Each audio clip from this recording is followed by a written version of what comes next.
El apóstol Pablo nos dice: airaos, pero no pequéis. No se ponga el sol sobre vuestro enojo, ni deis lugar al diablo. Efesios 4, 26, 27. Cuando no tratamos la ira a tiempo, abrimos puertas que no deberían estar abiertas. Muchos justifican sus arrebatos diciendo que son provocados por lo que otros hacen. Pero en realidad no son las circunstancias externas las que nos derriban, sino la manera en que las interpretamos. Si alguien nos hiere con palabras, no es esa palabra la que determina nuestro estado, sino lo que permitimos que haga en nuestro corazón. Por eso debemos llevar cada pensamiento cautivo a la obediencia de Cristo. Cuando nos dejamos llevar por la ira, nuestras acciones pierden propósito. Decimos cosas de las que luego nos arrepentimos.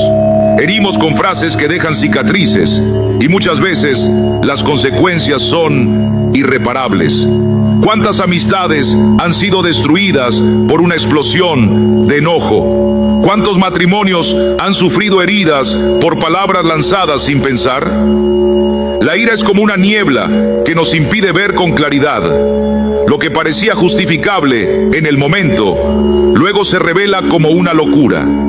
Por eso, el Señor nos llama a andar en el Espíritu, y uno de sus frutos es precisamente el dominio propio. En Gálatas 5, 22, 23, leemos que este fruto incluye amor, paz, paciencia y templanza. Si dejamos que el Espíritu gobierne, Él nos enseñará a responder en vez de reaccionar. Hay sabiduría en detenernos, en respirar, en orar antes de hablar. No todo lo que sentimos debe ser dicho. No toda provocación merece una respuesta. A veces, el silencio es el lenguaje del sabio. Recuerda que Jesús, cuando fue injuriado, no devolvió injuria. Cuando fue maltratado, no amenazó, sino que se encomendó al que juzga con justicia. Primera Pedro 2, 23. Esa es nuestra guía. Ese es nuestro ejemplo. La verdadera fortaleza no está en levantar la voz, sino en saber cuándo callar. No está en dar rienda suelta a la emoción, sino en rendir cada impulso al Señor. Amado, la ira es un enemigo interno que debe ser vencido no con fuerza humana, sino con la gracia y el poder de Dios. La próxima vez que sientas que están haciendo dentro de ti, detente. Ora, pregúntate si realmente esto vale perder tu paz. Y sobre todo, recuerda que nada externo tiene autoridad sobre tu alma si tú no se la entregas. La paz verdadera no es ausencia de conflicto, sino presencia de Cristo en medio del conflicto. Él es nuestra paz, y si vivimos arraigados en Él, nada podrá sacudirnos. Número 2. Muchas de las heridas del alma nacen cuando nuestras expectativas no se cumplen. No es tanto lo que sucede lo que nos roba la paz, sino lo que habíamos imaginado que debía suceder y no ocurrió. La frustración, la tristeza, el enojo, la amargura, todas estas emociones surgen cuando la realidad no coincide con el cuadro que pintamos en nuestra mente. Cuando creemos que la vida debería darnos ciertas respuestas, ciertas bendiciones, ciertos caminos sin tropiezos, y eso no llega como lo esperábamos o sentimos que se nos ha fallado. Pero en verdad no es Dios quien falla ni el prójimo, sino nuestras expectativas humanas que no se alinearon con la voluntad del Señor. La palabra de Dios nos muestra una y otra vez que el camino de fe no siempre es como lo imaginamos. Pensemos en José, el hijo de Jacob. Sus sueños eran grandes, pero antes de ver su cumplimiento, fue vendido por sus hermanos, injustamente encarcelado y olvidado.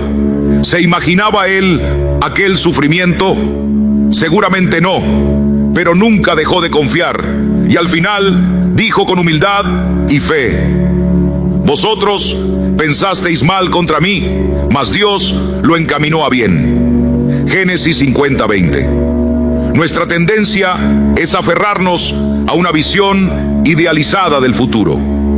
Pensamos que si hacemos lo correcto, todo debe salir como esperamos. Pero el mundo no opera bajo nuestras reglas, sino bajo la soberanía de Dios. Y cuando la vida no se ajusta a nuestro guión, cuando alguien nos traiciona, cuando el trabajo no rinde frutos, cuando el ser amado no responde como quisiéramos, reaccionamos con dolor. Pero ese dolor muchas veces proviene no del hecho en sí, sino del contraste entre lo que queríamos y lo que recibimos. Imagina a una mujer que se casa esperando que su esposo la ame como ella ha soñado desde niña. Pero con los años descubre imperfecciones, heridas, frialdad. Su sufrimiento no nace únicamente del comportamiento del esposo, sino de aquella imagen que formó en su corazón y que ahora se ha quebrado. O piensa en alguien que ha servido fielmente en su iglesia, esperando ser reconocido, valorado, tomado en cuenta, pero eso nunca llega. El dolor que siente es real, pero en su raíz está una expectativa no cumplida. En Santiago 4:1-2 leemos: ¿de dónde vienen las guerras y los pleitos entre vosotros? ¿No es de vuestras pasiones, las cuales combaten en vuestros miembros? Codiciáis y no tenéis.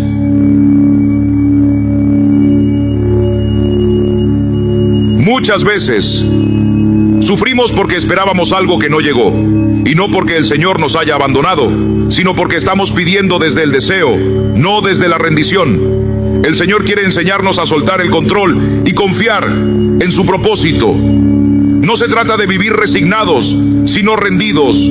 Podemos soñar, podemos orar, podemos trabajar con diligencia, pero sin exigir que todo suceda a nuestra manera. Job dijo en medio de su dolor: Jehová dio y Jehová quitó, sea el nombre de Jehová bendito. Job 1:21. Esa es la actitud de un corazón que ha aprendido a confiar más en Dios que en sus propios planes. Si dejamos de esperar que las personas actúen siempre como deseamos, si aceptamos que incluso quienes amamos pueden fallarnos, que los planes humanos son limitados y que solo Dios conoce el final desde el principio, entonces empezaremos a experimentar una paz que no depende de las circunstancias. El apóstol Pablo escribió desde la cárcel: he aprendido a contentarme cualquiera que sea mi situación. Filipenses 4:11. No nació sabiendo, aprendió. Y nosotros también podemos aprender, con la ayuda del Espíritu Santo, a aceptar cada día como un regalo, sin imponer nuestras condiciones.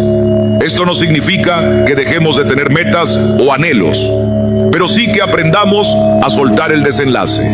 Oramos, trabajamos, confiamos, pero dejamos los resultados en manos de Dios.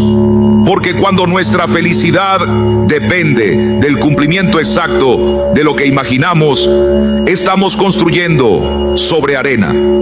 Pero si confiamos en que el Señor está obrando en todo, aún en lo inesperado, nuestra vida se edifica sobre roca. La paz verdadera nace cuando dejamos de luchar contra la realidad y comenzamos a abrazar la voluntad de Dios, aunque no siempre la entendamos. Como dijo el salmista: en paz me acostaré y asimismo dormiré, porque solo tú, Jehová, me haces vivir confiado. Salmo 4:8. Ahí está el secreto: vivir confiados no en nuestras expectativas, sino en su fidelidad eterna. Número 3. La ira es muchas veces el eco de un corazón que aún no ha sido completamente rendido al Señor. No se trata simplemente de una emoción pasajera, sino de una señal de que algo en nuestro interior aún busca defender su propia justicia antes que confiar en la justicia de Dios. Cuando alguien nos hiere con palabras, nos ignora o no reconoce nuestro valor, sentimos que algo profundo dentro de nosotros ha sido tocado y nuestra reacción inmediata es el enojo. Pero la raíz de ese enojo no está en lo que esa persona hizo, sino en cómo lo interpretamos. en lo que creemos que merecemos, en la imagen que construimos de nosotros mismos y que sentimos que ha sido atacada. La palabra nos enseña que el amor no se irrita, no guarda rencor. 1 Corintios 13:5. Cuando vivimos movidos por el amor de Cristo, aprendemos a ver más allá de la ofensa. Nos damos cuenta de que muchas veces las acciones ajenas reflejan más su propia lucha interna que un verdadero deseo de hacernos daño. Tal vez esa persona que habló con dureza simplemente está viviendo una tormenta en su corazón. Pero si nuestra identidad está anclada en Cristo, no en la opinión de los demás, entonces podemos mantener la calma, porque sabemos que lo que somos no cambia por lo que otros digan o hagan. Recordemos lo que Jesús hizo cuando fue injuriado.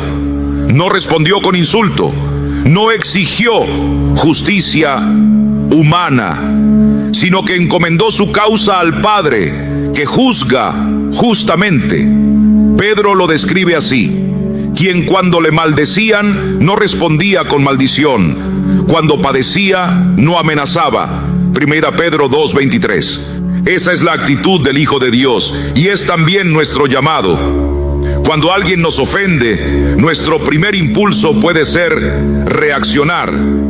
Pero si nos detenemos, si respiramos y recordamos que el Espíritu Santo mora en nosotros, entonces podemos elegir responder con gracia. No se trata de negar el dolor, sino de no permitir que ese dolor gobierne nuestras acciones.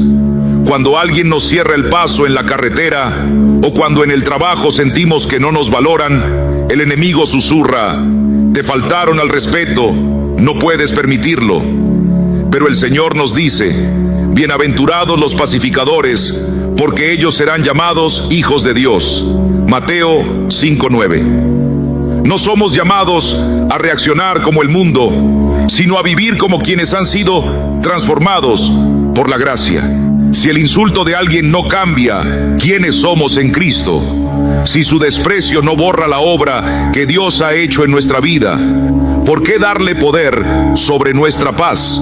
Pablo nos exhorta a no dejarnos vencer por el mal, sino a vencer el mal con el bien. Romanos 12:21. Cuando respondemos con mansedumbre, cuando no devolvemos mal por mal, estamos actuando con la verdadera fortaleza que viene del Espíritu. La ira muchas veces es el fruto de un corazón que aún desea ser reconocido por los hombres. Pero cuando entendemos que ya somos aceptos en el amado, como dice Efesios 1:6, ya no necesitamos probarle nada a nadie. Nuestra identidad está segura y eso nos da libertad para no tomarnos las cosas de forma personal. No se trata de permitir abusos o injusticias, sino de responder desde la sabiduría y no desde la emoción. Un corazón gobernado por el Espíritu sabe cuándo hablar, cómo hablar y cuándo callar. La paz no se encuentra controlando a los demás, sino rindiendo nuestras reacciones al Señor. Y cuando dejamos de ser el centro de nuestra propia historia y colocamos a Cristo en ese lugar, entonces la ira pierde su dominio, porque ya no vivimos para defender nuestro orgullo, sino para reflejar la gloria de aquel que nos llamó de las tinieblas a su luz admirable. Número 4. El perdón es el camino por el cual el Señor nos libera del peso amargo del enojo. ¿Cuántas veces caminamos por la vida arrastrando una carga invisible, una herida abierta que nos roba la paz y nos encierra en una prisión de resentimiento? Pensamos que al aferrarnos al dolor estamos castigando a quien nos hizo daño, pero en realidad lo único que logramos es castigarnos a nosotros mismos. La ira consume nuestra alma como una llama que nunca se apaga, pero el perdón apaga ese fuego. No se trata de minimizar lo que nos hicieron, ni de olvidar como si nada hubiera pasado, sino de permitir que la gracia de Dios sane lo que el hombre ha roto. Jesús, colgado en la cruz, herido, traicionado y escupido por aquellos a quienes vino a salvar. Pronunció palabras que estremecen el corazón. Padre, perdónalos, porque no saben lo que hacen. Lucas 23:34. Él no esperó el arrepentimiento para ofrecer perdón. Lo entregó como un acto de amor puro, un acto que abrió las puertas del cielo a toda la humanidad. Cuando tú y yo perdonamos, no estamos haciendo un favor al que nos hirió, estamos dando un paso de fe hacia nuestra propia libertad. Aferrarse al enojo es como beber veneno esperando que el otro sufra. Revivimos el dolor una y otra vez, permitimos que el pasado gobierne nuestro presente y con ello nos mantenemos atados. Pero el Señor nos llama a algo más alto. Nos dice en Efesios 4:31-32: quítense de vosotros toda amargura, enojo, ira, gritería y maledicencia. Antes sed benignos unos con otros, misericordiosos, perdonándoos unos a otros, como Dios también os perdonó a vosotros en Cristo. Ese es el modelo. Él nos perdonó primero. Imagina a una persona traicionada por un amigo íntimo. El corazón se llena de enojo, de deseos de justicia, de preguntas sin respuesta. Pero ese resentimiento no da fruto, no trae alivio. Al contrario, endurece el alma, nos hace esclavos de un recuerdo que no cambia. Pero si esa persona elige perdonar, si reconoce que solo el Señor puede restaurar lo perdido, entonces empieza a caminar hacia la sanidad. Perdonar no es ignorar el dolor, es dejar de vivir bajo su dominio. La herida puede seguir doliendo, pero ya no tiene poder para controlar nuestros pensamientos, nuestras decisiones, nuestro futuro. El enemigo quiere que creamos que perdonar es una señal de debilidad, pero en el reino de Dios, perdonar es el acto más valiente que un corazón redimido puede hacer. No hay fortaleza más grande que la de quien decide no devolver mal por mal, sino vencer el mal con el bien. Romanos 12:19 dice: no os venguéis vosotros mismos, amados míos, sino dejad lugar a la ira de Dios, porque escrito está: mía es la venganza, yo pagaré, dice el Señor. Cuando perdonamos, no estamos negando la justicia, estamos entregándosela a aquel que juzga con rectitud. Eso nos permite soltar la carga, dejar de arrastrar cadenas que no nos corresponden y caminar livianos hacia el propósito que Dios tiene para nosotros. No podemos controlar las acciones de otros, pero sí podemos decidir cómo vamos a responder.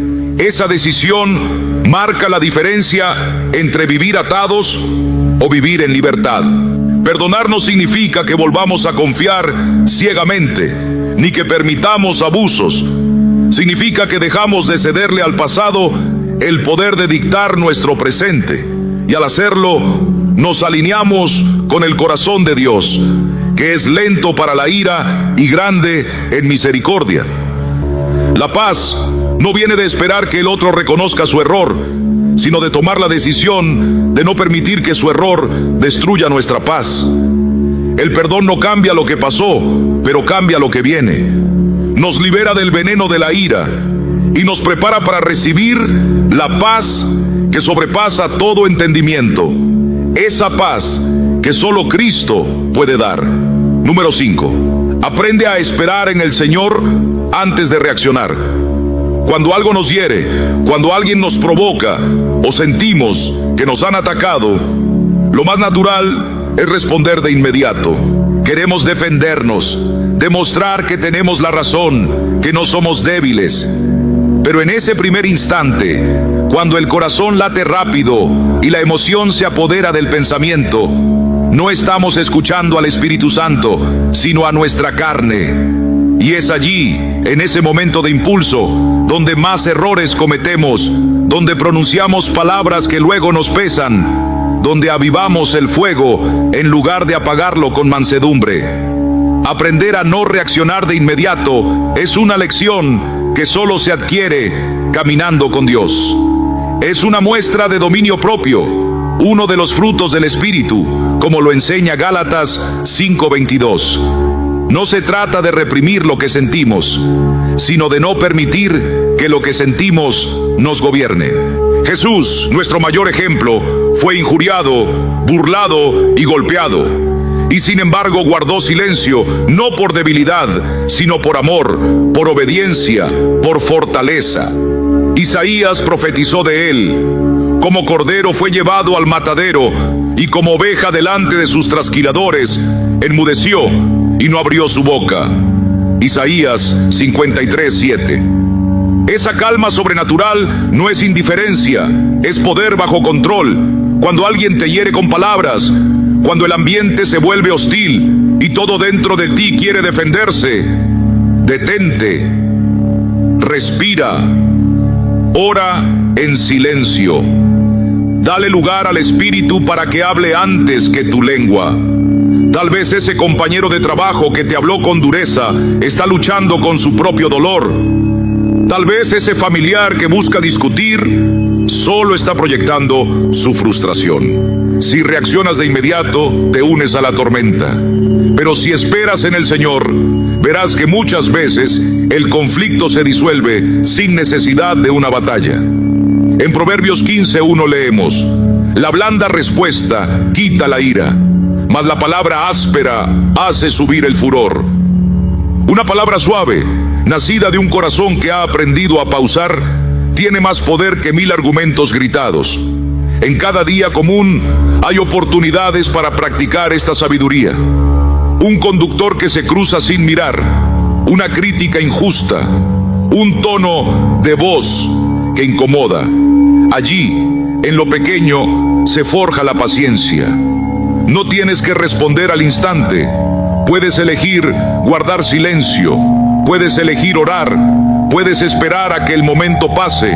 No es debilidad, es madurez. Es entender que no somos esclavos de nuestras emociones, que no tenemos que cederle el control al enojo. El enemigo quiere que reacciones sin pensar, que actúes por impulso, que rompas lo que Dios quiere edificar. Pero el Señor nos llama a actuar con cordura, con templanza, sabiendo que una mente tranquila ve más lejos. Santiago 1:19-20 dice: todo hombre sea pronto para oír, tardo para hablar, tardo para airarse, porque la ira del hombre no obra la justicia de Dios. ¿Cuántas veces lo que parecía una gran ofensa pierde importancia con el paso del tiempo? Aquello que nos hizo arder de enojo hoy, mañana nos parecerá un detalle menor. Y por eso, no reaccionar al momento nos da el regalo de la perspectiva. Nos permite actuar con sabiduría en vez de con emoción. No significa callar siempre, ni permitir injusticias. Significa esperar el momento justo, hablar desde un corazón sereno, corregir si es necesario, pero con espíritu de mansedumbre.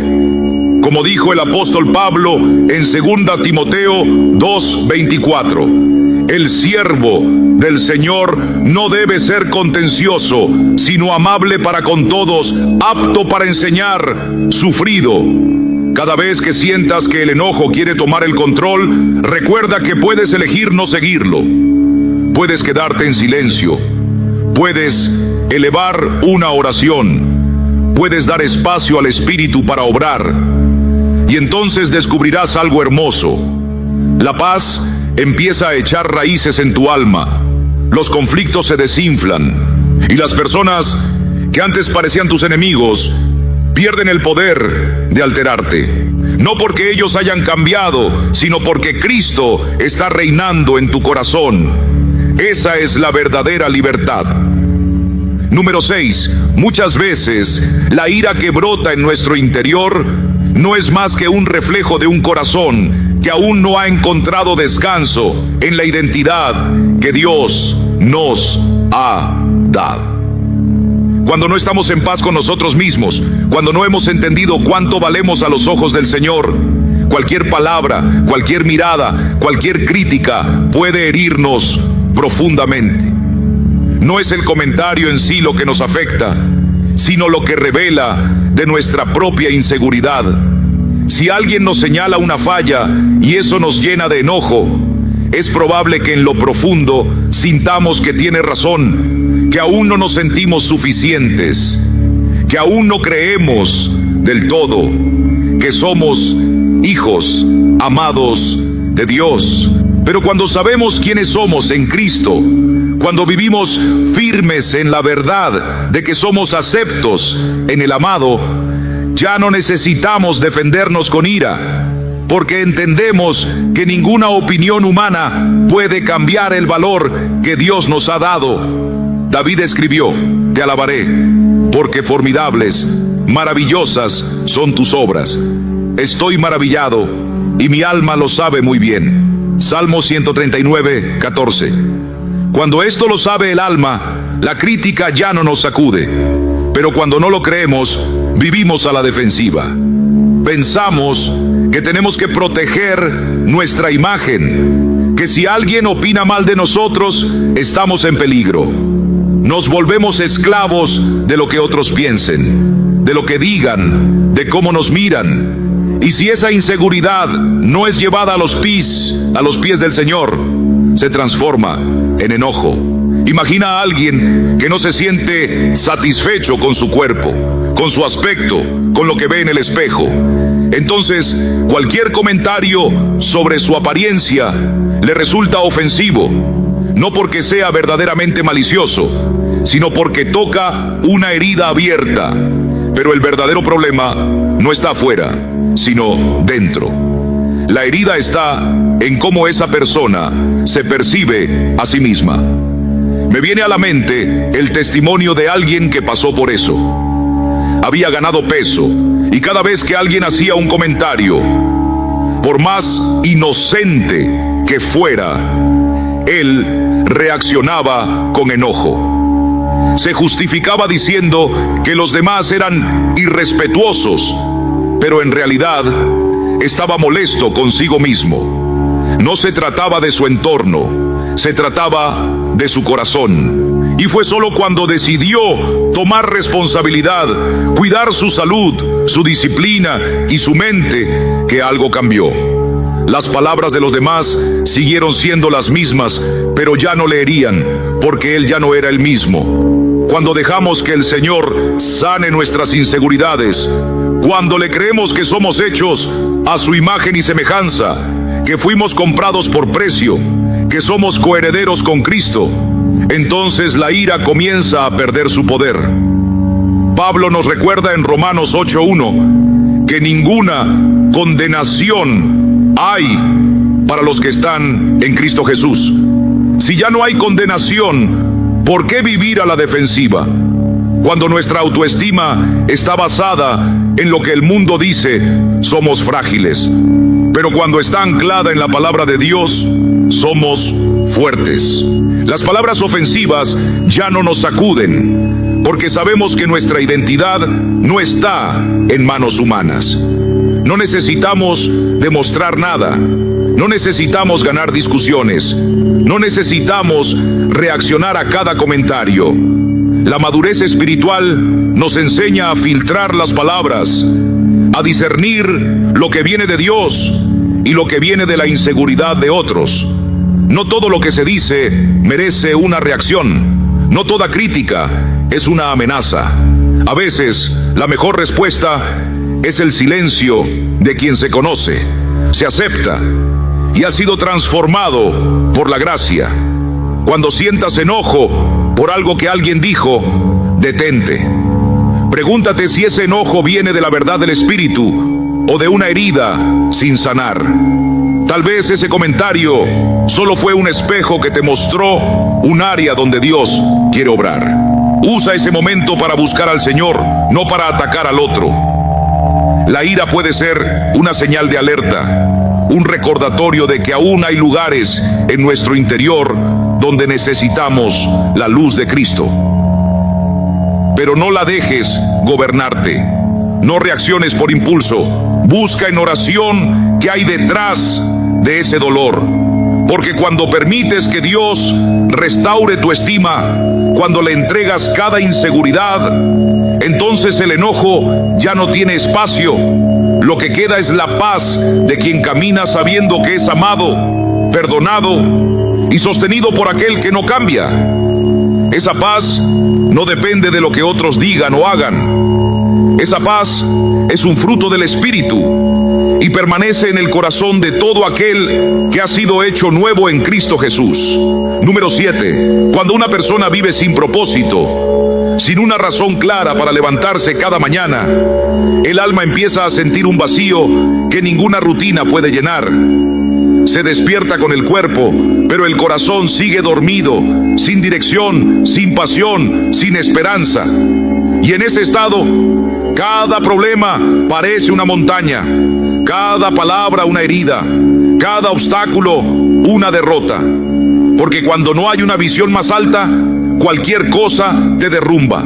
Pero Dios no nos creó para vagar sin sentido, nos creó con un propósito eterno.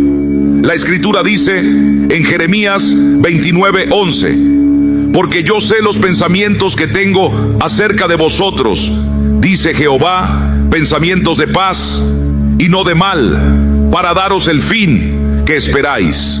Él tiene un plan, y no es un plan pequeño, es uno que da sentido a todo. Cuando ignoramos ese llamado, cuando dejamos que los días pasen como hojas llevadas por el viento, nos volvemos irritables, reactivos, dominados por emociones que no comprendemos.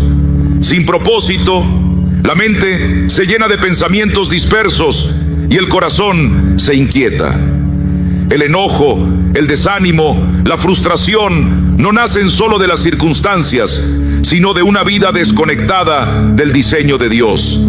Pero cuando encuentras ese propósito, todo cambia. No porque los problemas desaparezcan, sino porque ya no tienen el mismo peso. Un corazón enfocado no se deja arrastrar por provocaciones, no se altera por tonterías, porque tiene una misión mayor. Recuerdo una etapa de mi vida en la que caminaba sin rumbo, haciendo cosas porque sí, repitiendo tareas sin sentido. Me levantaba porque era hora de hacerlo, no porque tuviera una razón profunda. Y esa rutina vacía me volvía irritable. Cualquier contratiempo me sacaba de quicio. Todo parecía injusto, como si el mundo estuviera en mi contra. Pero no era el mundo, era yo, viviendo sin propósito. Fue cuando entregué mi vida completamente al Señor, cuando decidí usar cada día para compartir su mensaje, para edificar y servir, que todo cambió. Encontré gozo en lo cotidiano, dirección en lo sencillo, sentido en lo que antes parecía trivial, el mismo tráfico, los mismos comentarios de la gente, las mismas luchas. Pero ahora ya no me robaban la paz, porque yo sabía para qué estaba aquí. La ira perdió terreno, no porque me volví perfecto, sino porque estaba ocupado en algo que valía la pena. Jesús mismo vivió con propósito. En medio de insultos, rechazos y sufrimiento, nunca se desvió. Sabía quién lo había enviado y para qué. En Juan 6:38 dijo: porque he descendido del cielo, no para hacer mi voluntad, sino la voluntad del que me envió. Esa claridad le dio fuerza en el desierto, le dio mansedumbre ante sus acusadores, le dio firmeza hasta en la cruz. Si Él necesitó propósito, ¿cómo no nosotros? Vivir con propósito no significa esperar que caiga del cielo como un rayo, sino buscarlo en oración, en la palabra, en los dones que Dios te ha dado. No tienes que inventarlo, solo descubrirlo en aquel que te formó. No es algo que encuentras de repente, sino que se revela mientras caminas con el Señor. Si hoy te das cuenta de que todo te irrita, de que todo te pesa, de que la ira te acompaña más de lo que quisieras, tal vez no necesitas cambiar de entorno, sino reenfocar tu corazón. Pregúntate: ¿estoy invirtiendo mis días en algo que edifica? ¿Estoy haciendo lo que Dios me llamó a hacer? Porque cuando estás caminando en tu propósito, Las críticas ya no te desvían. Las demoras no te desesperan. Las ofensas no te derriban. Estás muy ocupado construyendo algo que viene del cielo. En Colosenses 3:23 se nos exhorta: y todo lo que hagáis, hacedlo de corazón, como para el Señor y no para los hombres. Esa es la clave. Cuando vives para agradar a Dios, ya no necesitas probar nada al mundo. La paz se vuelve tu compañera y la ira se queda sin lugar. El propósito te levanta cada mañana, te sostiene en las tormentas, te enfoca cuando todo lo demás parece ruido. Y en medio de esa claridad, la gracia de Dios te cubre y te lleva. Número 8. El Señor nos creó con una mente capaz de renovarse, de cambiar, de aprender un nuevo camino. No estamos atados a viejas formas de reaccionar. No estamos condenados a repetir los mismos errores una y otra vez. Dios, en su sabiduría, nos dio la capacidad de transformar nuestra manera de pensar y de responder. Y la Biblia lo afirma cuando dice en Romanos 12:2: no os conforméis a este siglo, sino transformaos por medio de la renovación de vuestro entendimiento.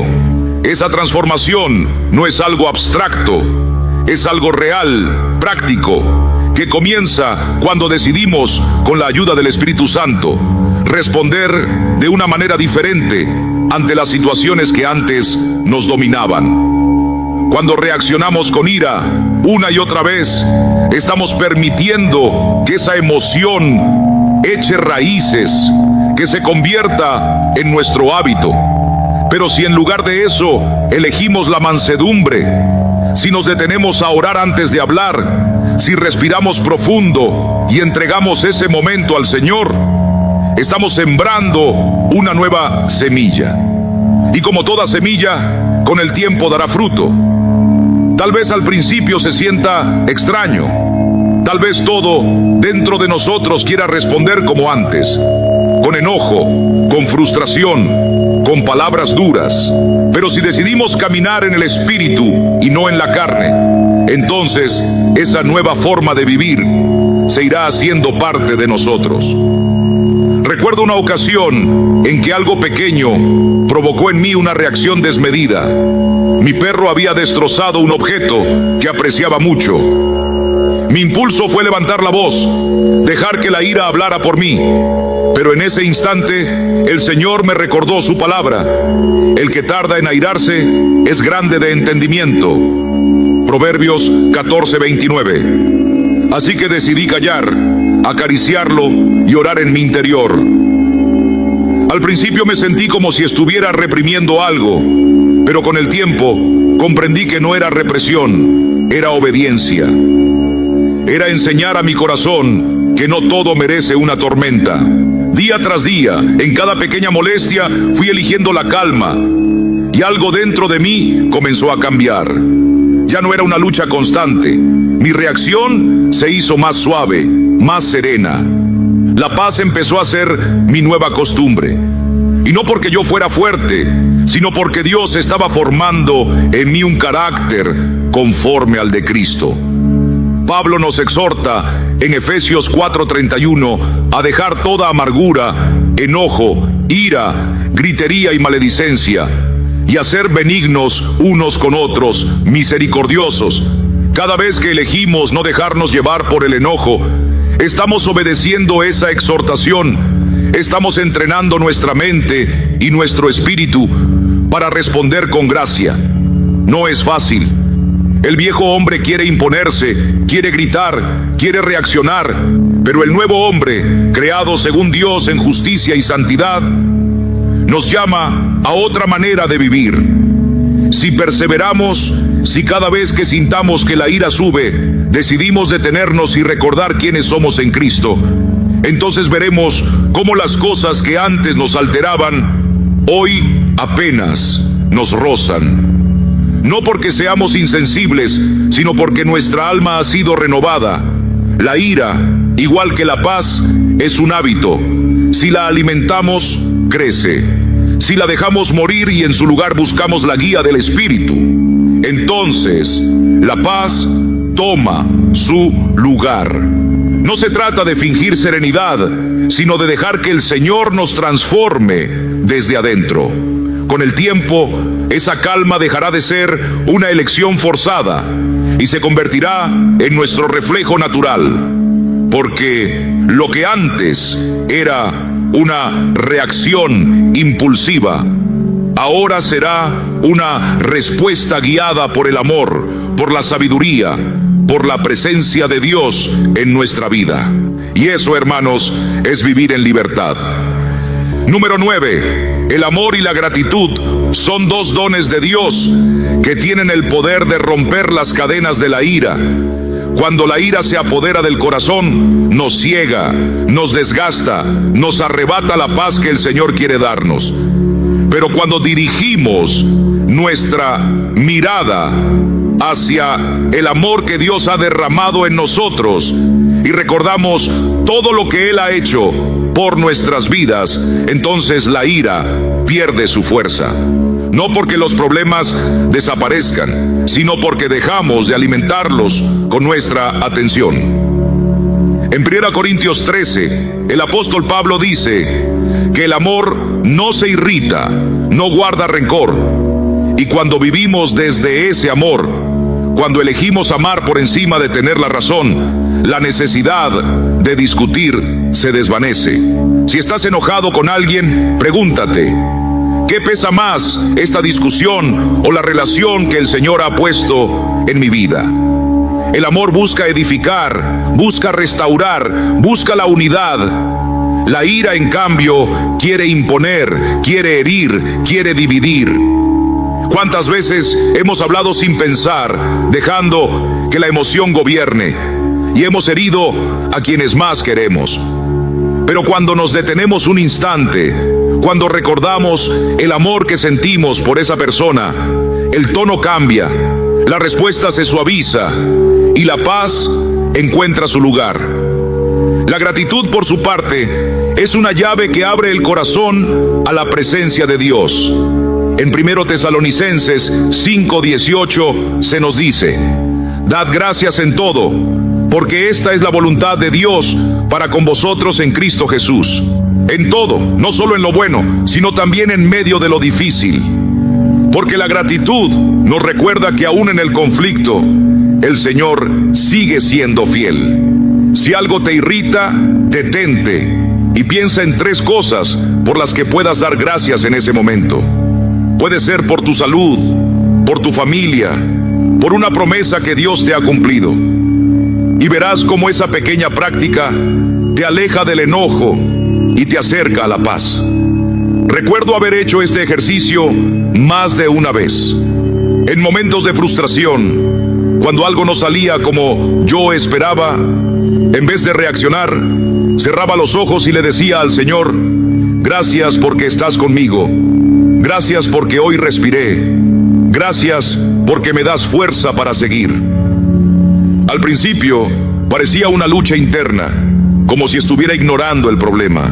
Pero pronto descubrí que mi mente empezaba a cambiar, que la paz venía sin pedir permiso. Un día alguien me habló con desprecio y lo primero que pensé fue: gracias, oh Señor, porque hoy tengo salud y tú sigues siendo mi sustento. Esa gratitud me protegió del enojo. No porque la otra persona lo mereciera, sino porque yo necesitaba guardar mi corazón. En Proverbios 4:23 leemos: sobre toda cosa guardada, guarda tu corazón, porque de él mana la vida. Y parte de ese guardar el corazón es decidir qué pensamientos dejamos entrar. Si llenamos nuestra mente con quejas, con injusticias, con lo que nos falta, la ira encontrará tierra fértil. Pero si la llenamos con amor, con gratitud, con las promesas del Señor, no habrá espacio para que crezca el resentimiento.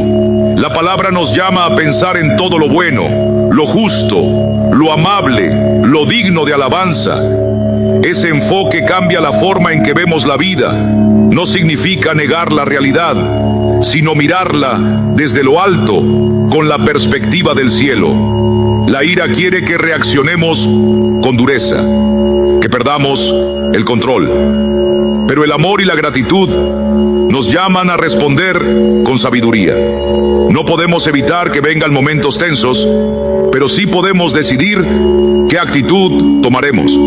Si amamos, aprendemos a comprender. Si agradecemos, soltamos lo que no podemos cambiar. Y en esa práctica diaria vamos siendo transformados.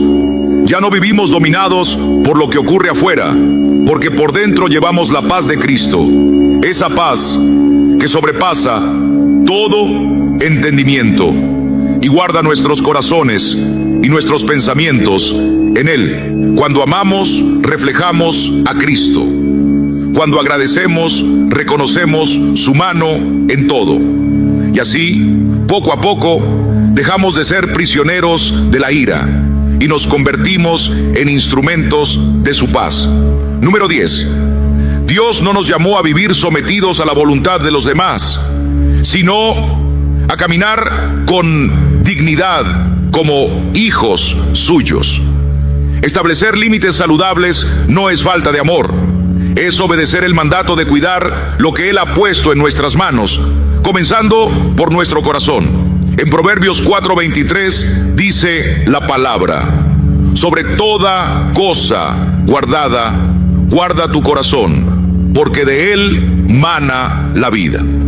Cuando no fijamos límites, estamos entregando sin sabiduría nuestro tiempo, nuestra energía y hasta nuestra paz, y entonces otros comienzan a decidir cómo nos tratan. No se trata de ser duros ni de cerrar el corazón, sino de saber hasta dónde podemos dar sin perder la dirección que el Señor nos ha dado.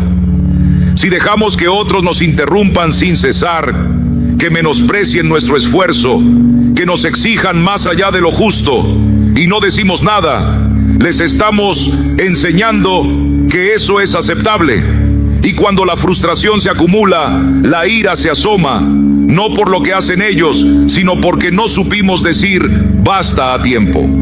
El apóstol Pablo, aunque lleno de gracia y paciencia, también fue claro al decir: no seáis partícipes en las obras infructuosas de las tinieblas, sino más bien reprendedlas. Efesios 5:11. Hay momentos en que el silencio no es virtud, sino renuncia a nuestra responsabilidad. Muchas veces callamos por miedo a parecer egoístas, por temor al rechazo, por evitar el conflicto. Pero Jesús mismo, aunque fue manso y humilde, no dudó en poner límites. Cuando Pedro quiso apartarlo de la cruz, le dijo con firmeza: quítate de delante de mí, Satanás. Mateo 16:23. No por falta de amor, sino porque sabía cuál era su propósito y no iba a permitir que nadie lo desviara. Si alguien te interrumpe sin cesar, si un amigo solo te busca cuando necesita algo, si un familiar insiste en menospreciarte, no estás obligado a aceptar ese trato en silencio. Puedes, con amor y claridad, decir: no me siento cómodo con esto. Valoro nuestro tiempo, pero necesito que también se respete el mío. Estoy disponible más tarde. Ahora estoy enfocado en algo importante. No necesitas elevar la voz, solo afirmar con firmeza que también eres digno de respeto. Recuerdo un tiempo en que no sabía decir no. Cualquier persona que necesitara algo de mí recibía un sí, aunque por dentro me sintiera agotado. Creía que eso era ser bondadoso, pero solo estaba enseñando a los demás que podían sobrepasar mis límites. Hasta que el Señor me mostró que estaba sirviendo a todos, menos a Él, porque no tenía tiempo para orar, ni para descansar, ni para atender a mi familia. Entonces empecé a decir frases simples como: ahora no puedo, pero más tarde te llamo. O necesito terminar esto primero, luego hablamos. ¿Y sabes qué pasó? Nadie se alejó. Al contrario, comencé a sentirme más respetado. Las relaciones no se rompieron, se sanaron, porque cuando uno se valora, también enseña a los demás a valorar. En Gálatas 6:5 leemos: cada uno llevará su propia carga, lo cual nos recuerda que no podemos cargar con todo lo que los demás nos imponen. Establecer límites no es rechazar al prójimo, es cuidar el templo que somos. A veces las personas ni siquiera se dan cuenta de que nos están dañando. No podemos esperar que adivinen lo que sentimos. Tenemos que hablar con mansedumbre, pero con verdad. Y si después de hablar con claridad, la falta de respeto continúa, es momento de orar y preguntar al Señor si esa relación debe seguir en el mismo lugar de nuestra vida. Porque cada vez que elegimos callar por miedo, estamos eligiendo el dolor interno en lugar de una conversación incómoda.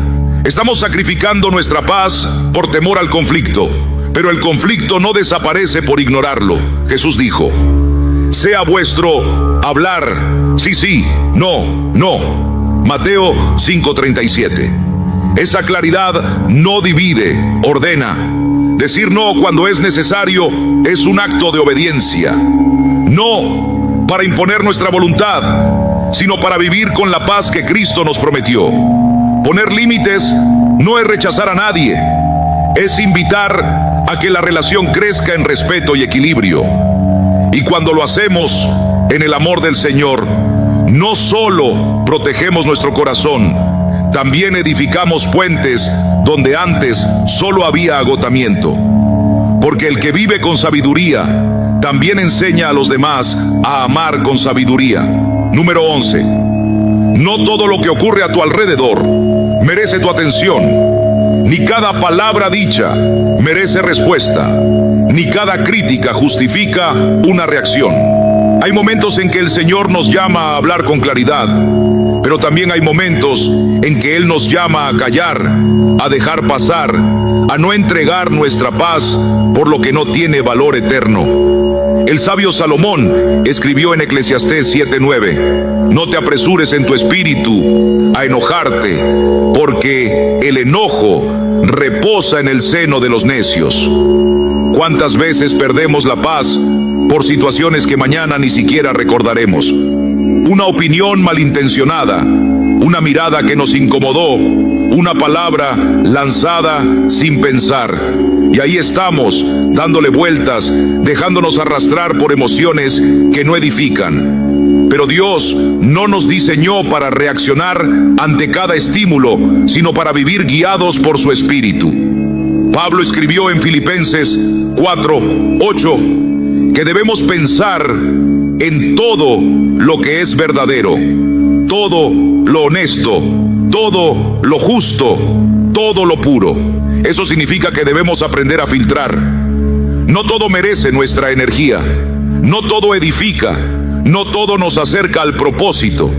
Imagínate caminando por la calle y alguien que ni conoces lanza una crítica contra ti.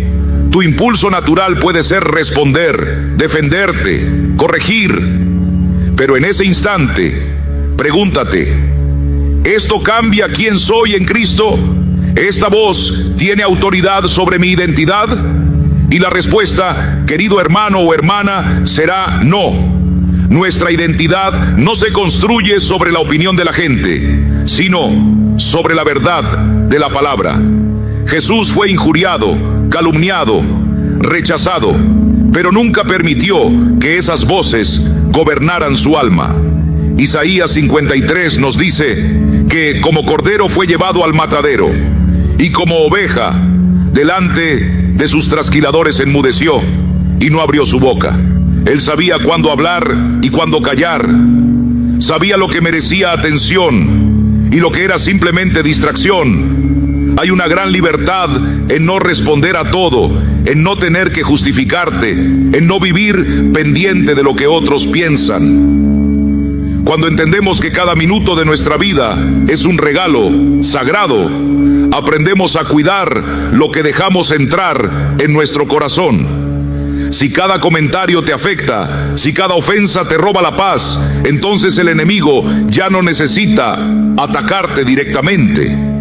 Solo necesita usar lo insignificante para desviarte del propósito. Pero si decides levantar tu mirada, si decides que solo escucharás lo que viene del cielo, entonces vivirás ligero, sin las cargas que no te pertenecen. Recuerdo una etapa de mi vida en la que cada crítica me hería. Sentía que tenía que explicarme, que tenía que defender lo que hacía. Pero el Señor me mostró que mi llamado no dependía del aplauso humano, que mi paz no estaba en convencer a todos, sino en caminar firme en lo que Él me había confiado. Desde entonces aprendí a hacer una pausa, a preguntarme: ¿esto tiene valor eterno? ¿Esto edifica o desgasta? Y la mayoría de las veces, la mejor respuesta fue el silencio. Porque no todo lo que oímos merece que lo carguemos. No todo lo que vemos merece que lo enfrentemos. A veces, la fuerza no está en reaccionar, sino en abstenerse.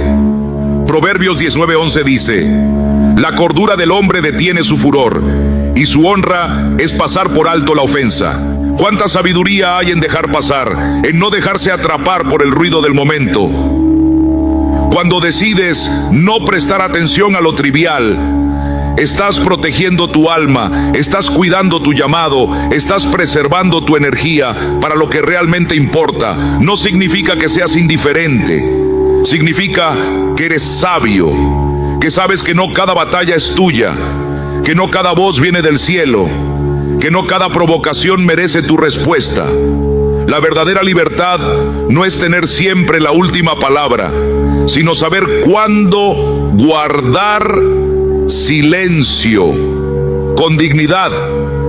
Y esa dignidad viene de saber quién eres, de saber que tu valor está anclado en Cristo, no en lo que otros digan. Así que la próxima vez que algo te moleste, que alguien busque provocarte, detente y ora.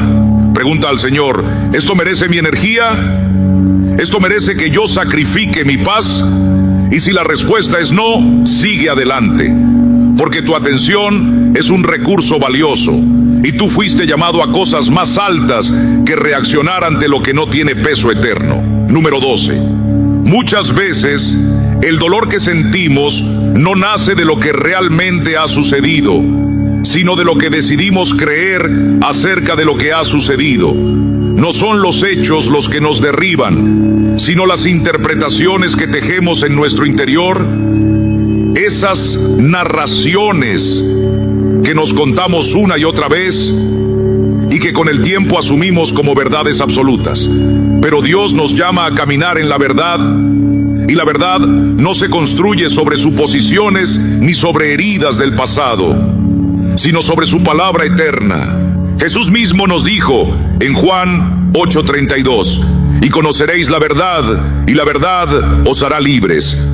La mayoría de los pensamientos que nos atormentan no son más que creencias aprendidas, asumidas sin pasar por el filtro de la verdad de Dios.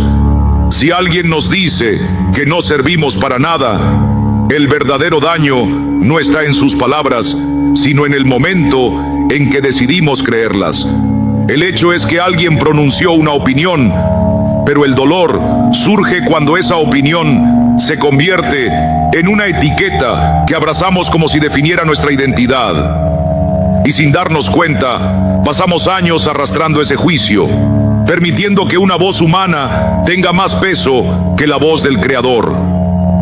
La Escritura nos enseña que somos hechura suya, creados en Cristo Jesús para buenas obras. Efesios 2:10. Entonces, ¿cómo podríamos creer que no somos valiosos, que no somos capaces, que estamos condenados al fracaso? Esas no son verdades, son cadenas mentales que debemos romper en el nombre del Señor. La mente humana tiene la capacidad de construir fortalezas, pero también tiene el poder de derribarlas cuando se somete a la verdad de Dios. Pablo nos exhorta en 2 Corintios 10:5 a llevar cautivo todo pensamiento a la obediencia a Cristo. Eso significa examinar lo que creemos, ponerlo delante del Señor y preguntarnos: ¿esto viene de Él o de una herida no sanada? ¿Esto es un hecho o una mentira que el enemigo ha sembrado para detenerme? Muchas veces arrastramos pensamientos que nacieron en un momento de debilidad, por una palabra que alguien dijo, por una experiencia de rechazo, por un error cometido, y desde entonces esa creencia nos acompaña. No soy suficiente, no merezco amor, siempre fallo. Pero ninguna de esas afirmaciones se alinea con lo que Dios dice de ti. Él te llama hijo, te llama amado, te llama escogido. Recuerdo una etapa en la que me sentía incapaz de alcanzar ciertas metas. No había razón concreta para creerlo, pero alguien me había hecho sentir así y yo lo acepté. Y cada vez que tenía que enfrentar algo nuevo, esa voz volvía. No puedes, no eres inteligente, vas a fallar. Hasta que un día decidí hablar con Dios sobre eso. Le pregunté: Señor, ¿esto que creo de mí viene de ti? Y el silencio del alma fue interrumpido por su palabra, que me recordó que todo lo puedo en Cristo, que me fortalece. Filipenses 4:13. No fue un cambio inmediato, pero empecé a desafiar cada mentira con la verdad. Cada pensamiento que antes me detenía fue perdiendo fuerza porque la luz de la palabra lo desmentía. Aprendí a examinar lo que sentía y preguntarme: ¿esto es real? ¿O es solo una interpretación que he cargado por años? Porque cuando uno camina con Cristo, aprende a distinguir entre lo que siente y lo que es verdadero. Las emociones pueden ser intensas, pero no son infalibles. No todo lo que sentimos proviene del Espíritu Santo. Muchas veces es el alma herida la que habla. Por eso debemos aprender a callar esa voz y dar lugar a la voz del pastor, que nos guía a aguas de reposo, que restaura nuestra alma, que nos recuerda quiénes somos realmente. No eres tus errores, no eres las palabras que otros dijeron, no eres la suma de tus fracasos. Eres una nueva criatura en Cristo. Las cosas viejas pasaron y todas son hechas nuevas, de 2 Corintios 5:17. Si hoy hay una creencia que te limita, llévala a la cruz. Pregúntate si es cierta o si simplemente la has aceptado sin ponerla a prueba. Y si puedes reemplazarla con una promesa de Dios, hazlo. Llena tu mente con lo que es bueno, lo que es justo, lo que es verdadero. Porque cuando vemos la vida sin las distorsiones de nuestras viejas creencias, comenzamos a ver cómo ve el Señor. Y ahí, en ese nuevo enfoque, descubrimos que la paz no estaba lejos, solo estaba oculta tras una mentira. Pero ahora, con la verdad, somos libres para vivir con claridad, con propósito y con la certeza de que Dios camina con nosotros. Número 13. ¿Alguna vez has sentido que la batalla más grande de tu vida no se libra en el mundo exterior, sino dentro de tu propia mente? Que el enemigo más formidable no es alguien más, ni las circunstancias adversas, sino esa voz interna que susurra dudas, miedos y excusas. ¿Te has preguntado por qué? A pesar de tus esfuerzos por avanzar, ¿algo dentro de ti parece detenerte? No es casualidad. Es una guerra silenciosa que solo los valientes aprenden a ganar. Desde los escritos más antiguos y sabios, desde los proverbios bíblicos hasta los principios del estoicismo, se repite una verdad eterna. Como piensa el hombre en su corazón, así es él. Sin embargo, muchos permiten que su mente sea como un barco sin timón, arrastrado por los vientos del desánimo, la ansiedad y la indecisión. Pero hoy quiero revelarte algo. Dios nos ha dado la capacidad de gobernar nuestra propia mente, de disciplinarla, entrenarla y convertirla en nuestra mayor aliada. La pregunta es, ¿cómo lo logramos? Hubo un hombre que entendió esta verdad en lo más profundo de su ser. Un hombre que, a pesar de ser perseguido, encarcelado y traicionado, nunca permitió que su mente se doblegara. Un hombre que incluso en una celda oscura y fría, escribió con convicción: todo lo puedo en Cristo que me fortalece. No era un rey con riquezas ni un guerrero con ejércitos. Era Pablo, un hombre con una mente disciplinada que había aprendido a someter sus pensamientos a la obediencia de Cristo. Imagina por un momento estar en su lugar, encerrado sin esperanzas visibles, con cada razón para rendirte. Pero en lugar de lamentarse, Pablo eligió pensar diferente. Decidió que la prisión no controlaría su mente, que el dolor no definiría su destino. Y fue esa decisión la que lo hizo invencible. Porque la disciplina mental no es solo pensar positivo, es sobregobernar tu mente con la verdad de Dios, incluso cuando todo en la vida parezca estar en tu contra. Antes de continuar, quiero pedirte algo. Si este mensaje está tocando tu vida, suscríbete a nuestro canal, dale like a este video y escribe en los comentarios, hoy decido disciplinar y gobernar mi mente con la verdad de Dios. Hazlo ahora mismo, porque cuando declaramos algo, empezamos a internalizarlo. Activa la campanita de notificaciones para que YouTube te avise cuando subamos más enseñanzas como esta, porque lo que estás a punto de aprender podría cambiar tu vida por completo. ¿Cómo se logra esto en la vida diaria? ¿Cómo disciplinar tu mente cuando los pensamientos negativos te asaltan de madrugada? Cuando el miedo te paraliza, cuando la ansiedad te roba la paz. La clave está en lo que permites que entre en tu mente. Así como un soldado cuida las puertas de una fortaleza, tú debes cuidar lo que dejas entrar en tus pensamientos. La mayoría de las personas permiten que su mente se llene de basura, noticias desalentadoras, conversaciones tóxicas, dudas constantes, recuerdos de fracasos, pero los que disciplinan su mente eligen con qué alimentarla. Epicteto, un filósofo estoico, decía, no son las cosas en sí las que nos perturban, sino la interpretación que hacemos de ellas. Y la Biblia nos enseña lo mismo. Renovaos en el espíritu de vuestra mente. ¿Ves el patrón? No es lo que te pasa, sino cómo decides interpretarlo. No es la crisis económica, sino el miedo que dejas crecer dentro de ti. No es el rechazo de alguien, sino el valor que tú mismo te das.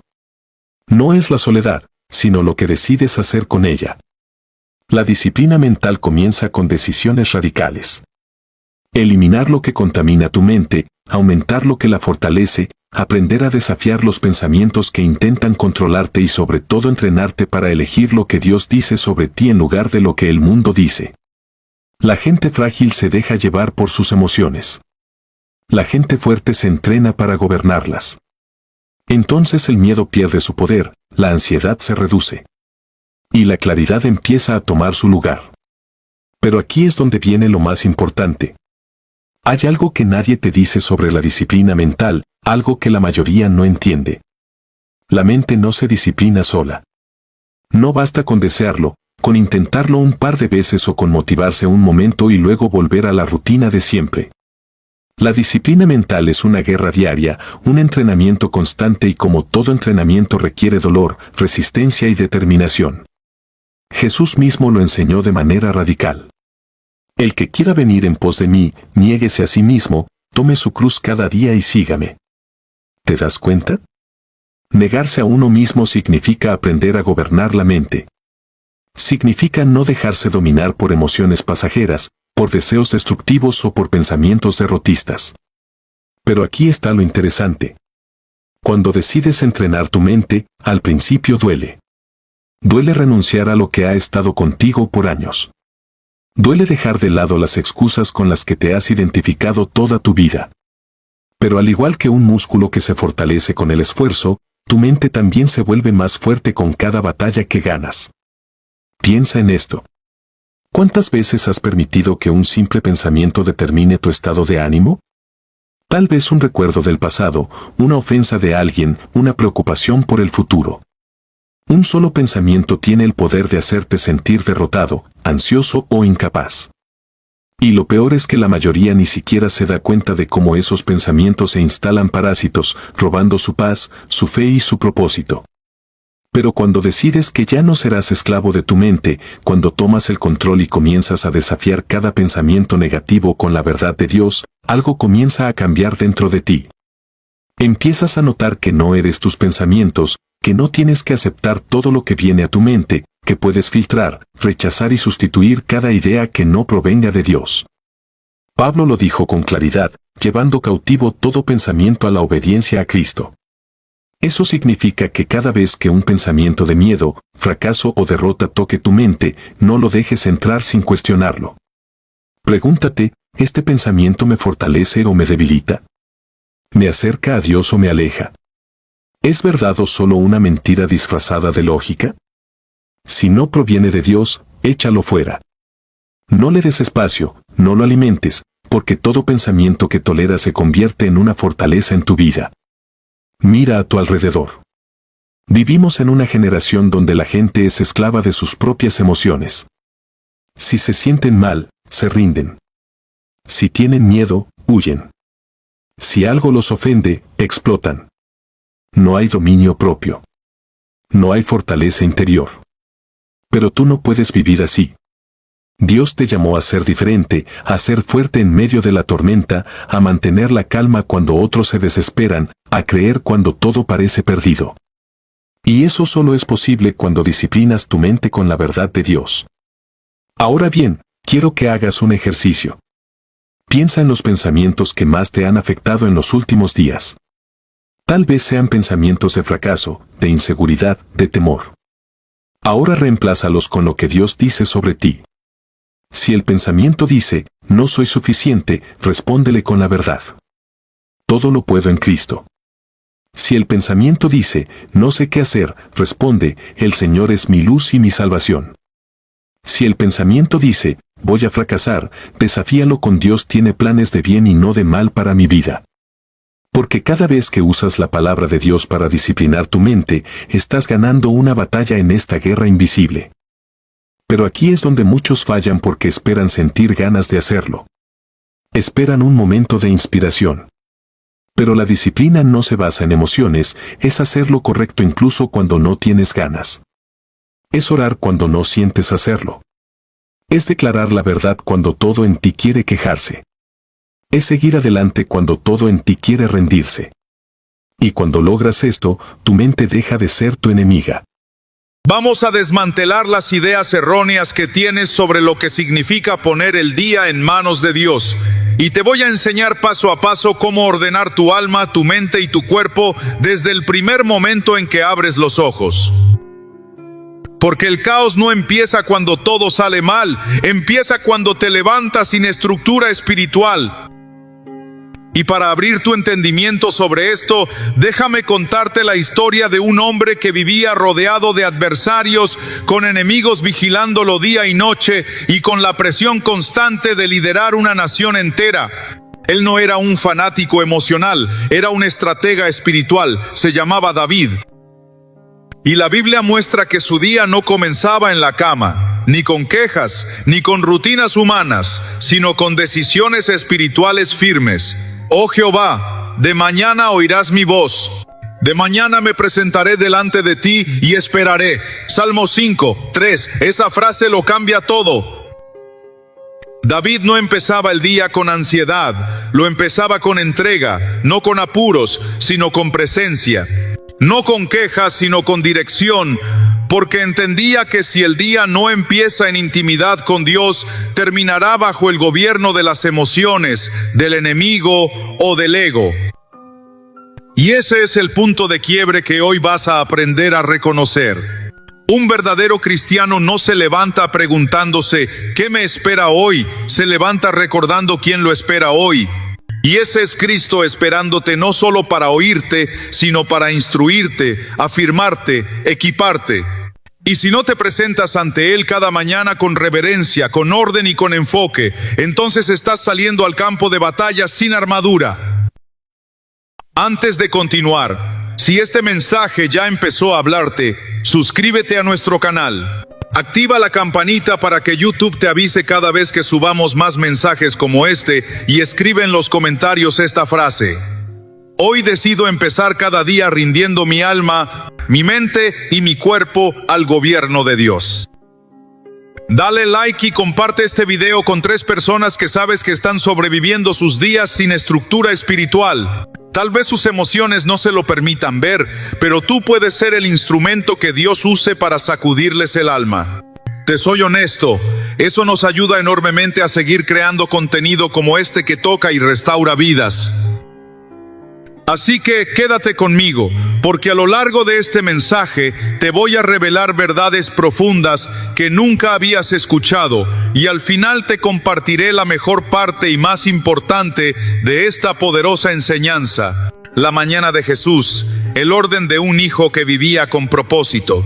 Si queremos entender cómo debe comenzar verdaderamente su día un cristiano, no hay mejor punto de partida que observar al propio Cristo.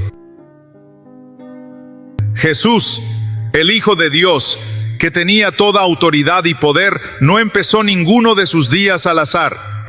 No se levantaba tarde, no improvisaba, no reaccionaba al caos de la jornada como alguien desorganizado espiritualmente. Él se levantaba muy de mañana, aún siendo oscuro, y salía a lugares desiertos para orar. Marcos 1:35. ¿Por qué? Porque sabía que ningún milagro, enseñanza ni decisión importante podían hacerse correctamente sin primero haber rendido su alma al Padre. Y si Cristo, siendo Dios hecho carne, necesitaba esa conexión con el cielo cada mañana, ¿qué nos hace pensar a nosotros que podemos vivir sin ella? ¿Qué clase de arrogancia silenciosa nos hace creer que con un "gracias Señor por este día" y una carrera a la ducha, ya estamos listos para enfrentar tentaciones, conflictos, decisiones, presión, distracciones, heridas emocionales, relaciones tensas y ataques espirituales? El verdadero cristiano no arranca el día desde el impulso, lo inicia desde el espíritu, porque sabe que no se trata solo de estar vivo, sino de estar alineado. No se trata solo de respirar, sino de estar enfocado, porque si tu alma no es gobernada por Dios en las primeras horas del día, será arrastrada por todo lo demás. Y no es una teoría, es una realidad diaria. Basta con ver cómo te sientes los días en que amaneces distraído, con el teléfono en la mano, corriendo contra el reloj y sin espacio para lo eterno. Ese día no fluye igual. Ese día todo te afecta más. Todo pesa más. Todo se desenfoca. Cristo no se levantaba para orar porque fuera una obligación religiosa. Lo hacía porque entendía que en la intimidad con el Padre se recibía la instrucción del día. No era una oración mecánica, era una rendición estratégica, porque antes de confrontar demonios, alimentar multitudes o levantar muertos, Jesús buscaba dirección. Y esa dirección no se recibe corriendo, se recibe en el silencio, en lo secreto, en lo prioritario. Aquí entra una verdad estoica poderosa. Marco Aurelio, uno de los emperadores más influyentes de Roma y un pensador profundo, escribió: "Cuando te levantes por la mañana, piensa en el precioso privilegio que es estar vivo, respirar, pensar, disfrutar, amar". Esa frase, aunque no está escrita con lenguaje cristiano, contiene un principio bíblico. La mañana es un campo de entrenamiento mental y espiritual. Lo que siembras en ella determina cómo te sostendrás en la tarde, y Jesús lo sabía. Por eso nunca dejaba esa primera hora a la casualidad. Y tú, si quieres caminar con el carácter de Cristo, debes imitar su orden. No puedes empezar el día revisando redes sociales antes de revisar tu alma. No puedes ver noticias antes de ver lo que Dios quiere hablarte. No puedes darle tu primera energía al trabajo, a los correos, al ruido, y esperar que tu espíritu tenga fuerza para sostenerte en la tentación del mediodía. Comenzar el día como Cristo no es solo orar, es silenciar la carne, es calmar el alma, es darle a Dios el control real del día antes de que el mundo empiece a tironearte, es presentarte ante Él sin apuros, es detenerte con intención. Es poner la mente bajo su autoridad, el cuerpo bajo su dominio, las emociones bajo su palabra. Porque si no lo haces tú, lo hará el sistema, el estrés, el enemigo o tus propias heridas. Jesús salía solo a lugares desiertos. ¿Por qué? Porque el silencio es el territorio de las decisiones firmes. Porque cuando el ruido te invade desde el amanecer, ya perdiste. Porque si no te vacías de lo humano al principio del día, terminarás lleno de lo que te destruye. Y aquí es donde muchos cristianos fracasan. Sin notarlo se levantan tarde con culpa, oran apurados, sin foco, salen a trabajar con la mente en blanco y el alma sin armadura. Y luego se preguntan, ¿por qué cayeron en tentación? ¿Por qué se enojaron con facilidad? ¿Por qué no pudieron resistir la ansiedad? La respuesta es simple. Salieron al campo sin haber recibido la estrategia. Cristo nunca hacía eso. Él vivía desde la intimidad. Y eso es lo que tú necesitas recuperar, no como un ritual, sino como una estrategia de guerra. Porque este mundo no va a bajar su presión, al contrario, va a aumentar. Y si tú no decides estructurar tus mañanas desde el cielo, vivirás como alguien sin dirección, sin fuerza y sin autoridad espiritual. Y no es cuestión de tiempo, es cuestión de orden.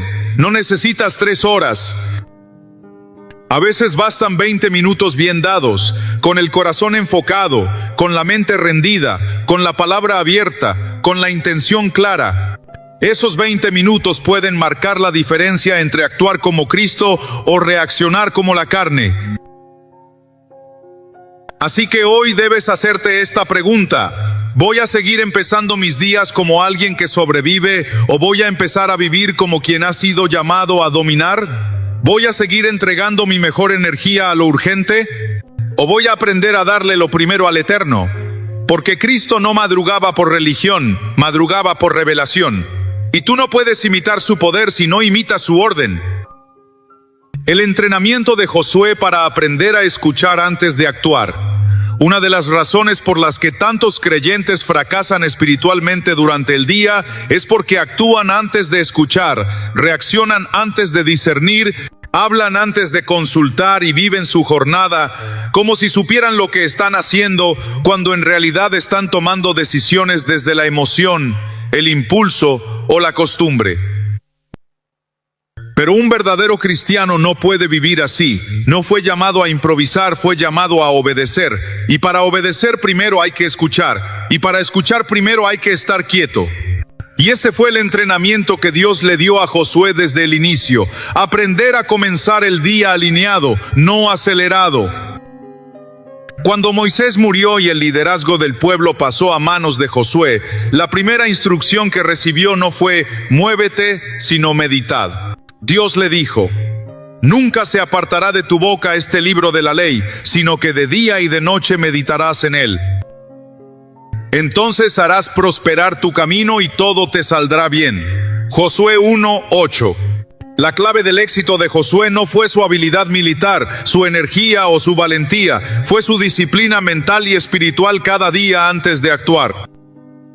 Dios no le pidió una oración rápida ni una devoción emocional. Le pidió meditación constante, que la palabra estuviera en su boca, en su mente, en sus decisiones. ¿Por qué? Porque Josué iba a enfrentar enemigos, conflictos, traiciones, batallas. Y si no empezaba cada día enfocado en lo eterno, iba a reaccionar como cualquier otro líder humano desde la carne. Y eso es exactamente lo que te pasa a ti cuando no detienes tu mente por la mañana, cuando apenas despiertas y ya estás resolviendo problemas, contestando mensajes, haciendo listas mentales, reaccionando a todo. En ese ritmo no estás oyendo a Dios, estás oyendo al caos. Y un cristiano que vive así está siempre en modo reactivo. Nunca lidera su día lo arrastra. Josué aprendió a no moverse sin dirección, a no tomar decisiones solo porque parecían lógicas, a esperar la instrucción del cielo, aunque eso implicara detenerse mientras todos querían avanzar. Y eso fue lo que lo convirtió en un líder distinto, porque no se guiaba por la opinión de la mayoría, sino por la voz de Dios que había aprendido a escuchar en lo secreto. En Josué 6, cuando enfrentaron Jericó, la estrategia fue extraña. Rodear la ciudad sin decir palabra durante 6 días, y el 7º día rodearla 7 veces antes de gritar. Eso no era una fórmula humana, era el resultado de alguien que aprendió a escuchar antes de moverse, porque el que escucha bien al comienzo puede avanzar con precisión el resto del día.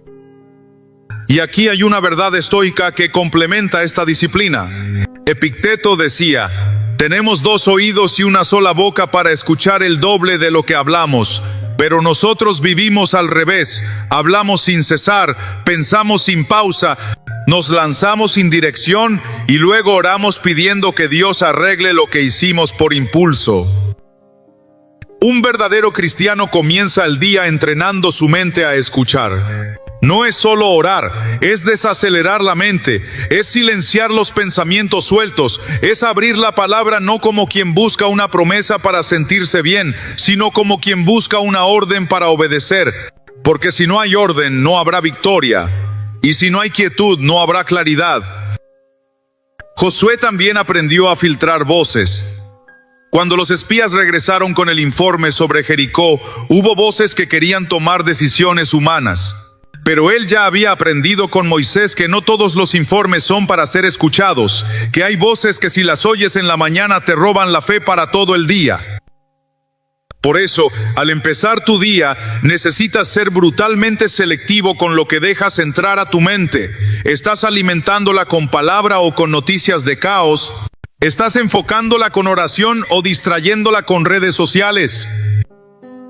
La constancia de Josué no era solo espiritual, era estratégica. Y tú también necesitas estrategia. Necesitas establecer un entrenamiento diario que te prepare antes de que llegue la batalla. Porque si no ordenas tu alma antes del desayuno, el enemigo te tendrá a merced al almuerzo. Y no es legalismo, es propósito, es protección. Es entender que el alma no se gobierna sola, que si no la disciplinas te dominará, que si no la sujetas a la palabra será arrastrada por el miedo, la ansiedad, el deseo de complacer a todos, el enojo, el cansancio. Y un cristiano que empieza el día sin estructura espiritual es como un soldado que se lanza a la guerra sin armadura, sin espada y sin dirección. Josué nunca dejó de consultar a Dios, ni cuando ganaba ni cuando perdía. Y tú tampoco puedes darte el lujo de tener días sin conexión. No puedes tener mañana sin foco, porque hay decisiones que vas a tomar en esas primeras horas que pueden marcar tu futuro. Así que hoy te hablo directo. Tu primera batalla del día no es contra el tráfico, ni contra tu jefe, ni contra tu pareja. Es contra la desorganización de tu mente. Es contra la costumbre de vivir sin escuchar. Es contra esa inercia de salir corriendo sin haber rendido tu alma. Decide hoy cambiar eso. Decide hoy vivir como Josué, alguien que no se movía hasta haber recibido dirección, alguien que no empezaba el día tratando de controlar todo, sino entregando todo. Porque cuando el día comienza con alineación espiritual, lo que viene después ya no te arrastra, tú lo gobiernas. Y ese es el poder de escuchar antes de actuar. La estructura de Daniel, una mañana que gobernaba todo su día. Uno de los grandes errores del creyente moderno es pensar que la espiritualidad es solo emoción, que la conexión con Dios es algo espontáneo que ocurre cuando hay ganas, tiempo o necesidad. Pero eso es una mentira que ha debilitado generaciones. Los grandes hombres de Dios no eran constantes por casualidad, eran estructurados, disciplinados, fieles en lo oculto. Y uno de los mejores ejemplos de esto fue Daniel, un hombre que gobernó imperios sin perder su alma, que enfrentó amenazas de muerte sin temblar, que fue elevado sin corromperse. ¿Cómo lo logró? Con una estructura espiritual diaria tan firme que ni las amenazas, ni las leyes, ni los enemigos lograron romperla. Daniel no oraba de vez en cuando, no oraba cuando lo necesitaba, no oraba cuando lo buscaban. Oraba 3 veces al día, todos los días, con la misma intensidad, con la misma dirección, con el mismo orden. Abría sus ventanas hacia Jerusalén, se arrodillaba y clamaba, no por religión, no por rutina vacía, sino por convicción, por dependencia, por disciplina. En un mundo lleno de distracciones y demandas, es fácil perder de vista lo que realmente importa. Muchos comienzan su día revisando sus teléfonos, respondiendo correos electrónicos o sumergiéndose en las redes sociales. Pero, ¿qué pasaría si en lugar de eso dedicáramos los primeros momentos de nuestro día a buscar a Dios? La Biblia nos enseña que debemos buscar a Dios en todo momento, pero especialmente al comenzar nuestro día. En Salmo 5:3 David dice, «Oh Jehová, de mañana oirás mi voz, de mañana me presentaré delante de ti y esperaré». Este versículo nos muestra la importancia de comenzar el día con Dios, presentándonos ante Él y esperando en su presencia. Cuando comenzamos nuestro día buscando a Dios, estamos reconociendo que Él es nuestra fuente de fuerza, sabiduría y dirección. Estamos poniendo nuestras vidas en sus manos y confiando en que Él nos guiará a lo largo del día. Esto no solo nos ayuda a alinear nuestros pensamientos y acciones con su voluntad, sino que también nos prepara para enfrentar los desafíos que puedan surgir. Además, buscar a Dios en primer lugar nos ayuda a establecer una conexión profunda con Él. En Marcos 1:35, vemos que Jesús mismo se levantaba muy de mañana, siendo aún muy oscuro, y salía a un lugar desierto para orar. Si Jesús, siendo el Hijo de Dios, necesitaba ese tiempo de comunión con el Padre, ¿cuánto más lo necesitamos nosotros? Cuando dedicamos tiempo a la oración y la meditación en la palabra de Dios al comenzar el día, estamos fortaleciendo nuestra relación con Él. Estamos abriendo nuestro corazón para escuchar su voz y recibir su dirección.